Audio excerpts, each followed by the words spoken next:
இன்னைக்கு Wednesday morning நேரா போய் ரைஸ் வச்சுட்டு, அதிரனுக்கும் பால் காய வச்சுட்டு, விண்டோ தான் போய் ஓப்பன் பண்ணேன். விண்டோ ஓப்பன் பண்ணி இந்த வெளிச்சம் வீட்டுக்குள்ள வந்தா தான் ஒரு நல்ல ஃபீலே கிடைக்கும். கொஞ்ச நேரம் வேடிக்கை பார்த்துட்டு, அப்படியே போய் சமையல் ஆரம்பிச்சாச்சு.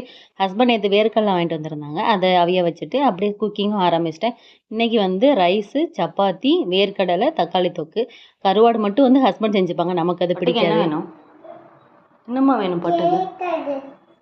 கேக்கு தோசையம்மா வேணும். அதிரனுக்கு என்ன வேணும்னு கேட்டேன். கேக்கு தோசையா? அப்படின்னா பேன் கேக் தான். அதுக்கு மிக்சர் ஜார்ல வந்து 2 பனானா, 2 ஸ்பூன் அளவுக்கு நாட்டு சர்க்கரை சேர்த்து ஃபர்ஸ்ட்டு அரைச்சிட்டு, அப்புறம் 4 ஸ்பூன் கோதுமை மாவு, 1/2 ஸ்பூன் பேக்கிங் பவுடர், 1/4 ஸ்பூன் அளவுக்கு பேக்கிங் சோடா சேர்த்து அதையும் அரைச்சிக்கணும். தேவையான அளவுக்கு பால் ஊத்தி அரைச்சிக்கோங்க.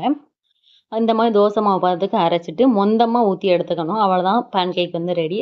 அதிரன் ஒரு 11:30 மணி போல தூங்குவான். தூங்க வச்சுட்டு டீ போட்டுட்டு, அப்படியே டீ குடிச்சிட்டு கீரைய கிளீன் பண்றதுக்காக போயிட்டேன். கீரை மட்டும் ஃப்ரிட்ஜ்ல ஸ்டோர் பண்ணும்போது கவர்லயோ இல்ல அப்படியே ஓப்பனாவோ ஸ்டோர் பண்ணாதீங்க. ஒரு பாக்ஸ்ல போட்டு மூடி போட்டு ஸ்டோர் பண்ணுங்க. அதுதான் நல்லது.